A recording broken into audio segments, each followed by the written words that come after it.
சொன்னதை செய்து காட்டியது தற்போதைய ஆளும் அரசாங்கம். இந்த வெள்ளத்தால் நாங்கள் பாதிக்கப்பட்ட எங்களுக்கு முற்றுமுழுதாக ஊடாளிப்பட்ட எங்களுக்கு இந்த அரசாங்கத்தால் 50 லட்சம் ரூபாய் பொறுமையான வீடு ஒன்று கட்டுறதுக்கு சந்திக்காங்க.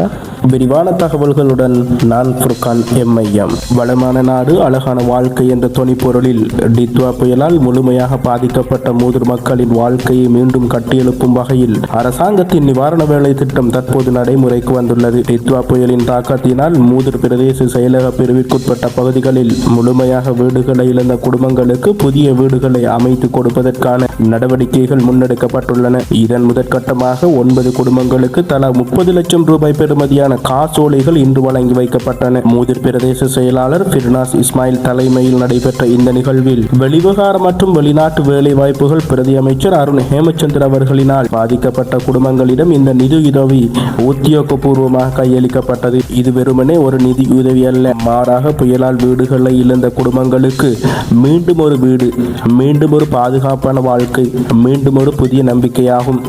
முழுமையாக வீடுகளை இழந்த குடும்பங்களுக்காக தலா 50 லட்சம் ரூபாய் செலவில் புதிய வீடுகளை அமைத்து கொடுப்பதற்கான திட்டம் முன்னெடுக்கப்பட்டுள்ளது.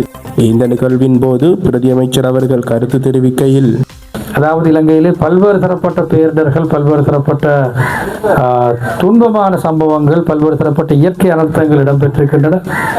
ஆனால் கடந்த காலப்பகுதியை நாங்கள் எடுத்து பார்த்தோம் என்று சொன்னால் சரியான வகையிலே நிதிகள் மக்களுக்கு ஒதுக்கப்படுவதில் பல்வேறு தரப்பட்ட தாமதங்கள், சிக்கல்கள் காணப்பட்டன. மேலும் ஒதுக்கிய நிதிகளை செலவழிப்பதில் கூட பல்வேறு தரப்பட்ட சவால்கள் காணப்பட்டன. இப்பொழுதும் எங்களுக்கு இருக்கின்ற சவால்கள் பல இருக்கின்றன. ஆனால் இந்த அரசாங்கத்தை பொறுத்தவரையிலே நாங்கள் எந்த பிரச்சனை வந்தாலும் அந்த விடயத்திலே நாங்கள் சரியான வகையிலே கலந்து ஆலோசித்து அதிகாரிகளுக்கு வழங்க வேண்டிய மிகவும் ஒரு உயரிய அந்த சுதந்திரத்தை நாங்கள் வழங்கி அரசியல் தலைமைகள் என்ற ரீதியிலே நாங்கள் எந்தெந்த விடயங்களை செய்ய வேண்டுமோ, எந்தெந்த விடயங்களிலே எங்களது தலையீடுகள் தேவைப்படுகின்றதோ அந்த விடயங்களிலே நாங்கள் தலையீடுகளை நாங்கள் மேற்கொண்டு நாங்கள் சரியான வகையிலே நாங்கள் இயங்கி வருகின்றோம். இதுக்கு நான் இன்னொரு விடயத்தை நான் கூறியாக வேண்டும். டித்வா பேரிடர் அல்லாவிட்டால் இந்த சூறாவளியை பின்தொடர்ந்து வந்த இந்த வெள்ளம் ஏற்பட்டிருந்த இந்த காலப்பகுதியில் கூட இவ்வாறான பல்வேறு தரப்பட்ட சவால்களுக்கு நாங்கள் முகம் கொடுக்க வேண்டிய நிலைமை ஏற்பட்டிருந்தது. உங்களுக்கு தெரியும், கடந்த காலங்களில் மக்கள் வீடுகளில் இருக்கும் வேளையிலே அவர்களுக்கான உலகவையோ அல்லாவிட்டால் அவர்களுக்கான சமைத்த உணவுகளையோ வழங்கக்கூடிய நிலைமை இருக்கவில்லை. ஆனால் இவ்வாறான விடயங்களை நாங்கள் மாற்றினோம். இந்த மாவட்டத்திலே ஒரு மரணமும் இல்லாமல் நமது மக்களை நாங்கள் பாதுகாப்போம் என்கின்ற அந்த உறுதிமொழியை நாங்கள் எடுத்திருந்தோம். பாதிக்கப்பட்ட வீடுகளை நாங்கள் எடுத்து சரியான வகையில் NBRO என்கின்ற இந்த அமைப்பு சரியான வகையிலே ஒரு ரிசர்ச் ஒன்றை, ஆராய்ச்சி ஒன்றினை மேற்கொண்ட வேளையிலே அவர்கள் கண்ட விடயம் என்னவென்று சொன்னால், இந்த பிரதேசங்கள் அனர்த்தங்களுக்கு மிகவும் அதிகமாக முகம் கொடுக்கக்கூடிய பிரதேசங்கள். ஆகவே இதற்கான கட்டுமான பணிகள் மிகவும் சிறப்பாக இருக்க வேண்டும் என்கின்ற அந்த அடிப்படையிலே தான் 50 லட்சமாக ஒட்டுமொத்தமாக பாதிக்கப்பட்ட வீடுகளுக்கான அந்த கொடுப்பனவு வழங்கப்படுகின்றது எங்களுக்கு. ஆனால் அரசாங்கம் என்ற ரீதியிலே எந்த விதமான தடைகள் வந்தாலும் நாங்கள் எமது அபிவிருத்தி பணிகளை நாங்கள் இடைநிறுத்தப் போவதும் இல்லை. நாங்கள் இனவாதத்தை மீண்டும் இந்த நாட்டில் வளர விடப்போவதும் இல்லை. வருகின்ற அனைத்து விதமான சதிகளையும் சவால்களையும் நாங்கள் நிபந்தனை இல்லாமல் இந்த அனுரகுமார் திசாநாயக்க ஜனாதிபதி தலைமையிலான அரசாங்கம் தோற்கடித்து ஒரு வளமான நாட்டினையும் அழகான வாழ்க்கையினையும் கட்டி எழுப்பும் என்பதில் எந்த விதமான மாற்று கருத்துகளும் இல்லை.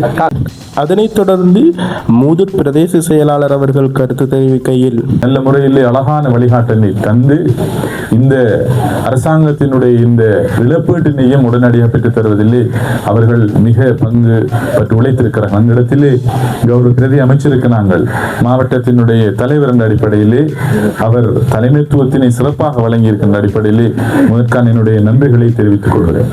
உங்களுக்கு தெரியும், 144 குடும்பங்கள் டித்வா வெள்ளத்தினால் பாதிக்கப்பட்ட வீடுகள் இழந்திருக்கிறார்கள். அதிலே 73 தற்காலிக வீடுகள், எங்களுடைய தற்காலிக வீடுகளை முழுமையான 50 லட்சம் பெறுமதியான அந்த தொகைகளை வழங்கி மீண்டும் ஏதாவது ஒரு வெள்ளம் பேரானத்தம் வருகின்ற பொழுது அதிலிருந்து தொடர்ச்சியாக நாங்கள் மீள வேண்டும் என்ற அடிப்படையிலே அரசாங்கமானது பெறுமதியான 50 லட்சம் ரூபாய்களை வழங்கி விஸ்தீரணமான வெள்ளத்தை வெள்ளத்தை தாங்கக்கூடிய வீடுகளை அமைப்பதற்காக 50 லட்சம் ரூபாய்களை எங்களுக்கு வழங்கி இருக்கிறார்கள். ஆரம்பத்தில் எங்களுக்கு 73 குடும்பங்களுக்கு அதாவது வழங்க முடியாத ஒரு நிலை இருந்தது. அதன் பின்னால் தற்காலிக வீடுகளுக்கு சேதம் வந்தால் அதனையும் முற்றான வீடு இழப்பாக கருதி 50 லட்சம் ரூபாய்கள் வழங்க வேண்டும் என்று எங்களை பணித்திருக்கிறார்கள். அந்த அடிப்படையில் மூது பிரதேச செயலகத்திற்கு 73 குடும்பங்களுக்கு தற்காலிக கொட்டில்களில் வாழ்ந்தவர்கள் இதனால் வெள்ளத்தினால் பாதிக்கப்பட்டவர்கள் அந்த இழப்பீடுகளை நாங்கள் பெற்றிருக்கிறோம். அதுபோல ஒரு நிரந்தரமான வீடொன்றும் ஷாபி நகரிலே பாதிக்கப்பட்டிருக்கிறது. மொத்தமாக 74 வீடுகளுக்கான 50 லட்சம் ரூபாய் பெறுமதியான அந்த தொகை எங்களுடைய மூது பிரதேச செயலகத்தில் கிடைத்திருக்கிறது. ஷாபி நகர் மற்றும் கங்குவேலி பகுதிகளில் 2 புதிய வீடுகளுக்கான அடிக்கல் நாட்டும் நிகழ்வும் இன்று இடம்பெற்றுள்ளது. முதற்கட்டமாக 9 பயனாளிகளுக்கும் தலா 30 லட்சம் ரூபாய் வழங்கப்பட்டுள்ள நிலையில் புதிய வீடுகளை நிர்மாணிப்பதற்கான அடுத்த கட்ட நடவடிக்கைகளும் முன்னெடுக்கப்பட உள்ளன. அரசாங்கத்தின் வளமான நாடு அழகான வாழ்க்கை என்ற இலக்கை அடிப்படையாக கொண்டு அனர்த்தத்தினால் பாதிக்கப்பட்ட மக்களை மீண்டும் இயல்பு வாழ்க்கைக்கு கொண்டு வருவதற்கான இந்த வேலை திட்டம் முக்கியத்துவம் பெறுகின்றது. இந்த நிகழ்வில் மூதூர் உதவி பிரதேச செயலாளர் ரொசானா ரெசின், உதவி திட்டமிடல் பணிப்பாளர் முஜீப், தேசிய மக்கள் சக்தியின் மூதூர் பிரதேச இணைப்பாளர் MKM சஃப்ரான், பிரதேச சபை உறுப்பினர்கள் மற்றும் பிரஜாசக்தி தலைவர்கள் உள்ளிட்ட பலரும் கலந்து கொண்டு நிகழ்வை சிறப்பித்திருந்தனர். இந்த நிகழ்வினுடைய பயனாளிகள் தங்களுடைய மகிழ்ச்சி பூர்வமான கருத்துக்களை முன்வைத்திருந்தனர். எங்களுக்கு வீடெல்லாம் அழிஞ்சதுக்கு இந்த 50 லட்சம் ரூபாய் காசு இருந்ததுக்கு ஜசாகம் உள்ளாக நான் மிகவும் ஒரு மகிழ்ச்சிகரத்தை சந்தித்தேன். எனக்கு ஒரு 50 லட்சம் ரூபாய் வீடு ஒன்று கிடைக்கப்பட்டுள்ளது. உண்மையிலேயே இந்த சாபினார் கிராமத்திலே கடந்த வெள்ளத்தின் அனர்த்தத்தின் போது என்னுடைய வீடு முற்றாக பாதிக்கப்பட்டது. இது இந்த இடத்துல தான் வீடு இருந்தது. உண்மையிலேயே வீடு பாதிக்கப்பட்ட நிலையில் முற்றாக பாதிக்கப்பட்டு விட்டது. அதன் அடிப்படையிலே உண்மையிலேயே இந்த அரசாங்கம் எனக்கு செஞ்ச உதவி மிகவும் சந்தோஷத்துக்கு உரியமானது. புயல் வீடுகளை அழித்திருக்கலாம், ஆனால் அந்த மக்களின் நம்பிக்கையை அளிக்க முடியாது. அந்த நம்பிக்கைக்கு புதிய வீடுகளின் வடிவில் ஒரு புதிய தொடக்கத்தை வழங்கும் வகையில் இந்த வேலை திட்டம் முன்னெடுக்கப்பட்டு வருகின்றது என்பதும் குறிப்பிடத்தக்க விடயமாகும். இது போன்ற உள்ளூர் தகவல்களை நீங்கள் அறிந்து கொள்ள ஃபுர்கான் எம்ஐஎம் Facebook தளத்தை நீங்கள் ஃபாலோ செய்து கொள்ளுங்கள். இத்தொடர்பான கருத்துக்களையும் நீங்கள் முன்வைக்கலாம்.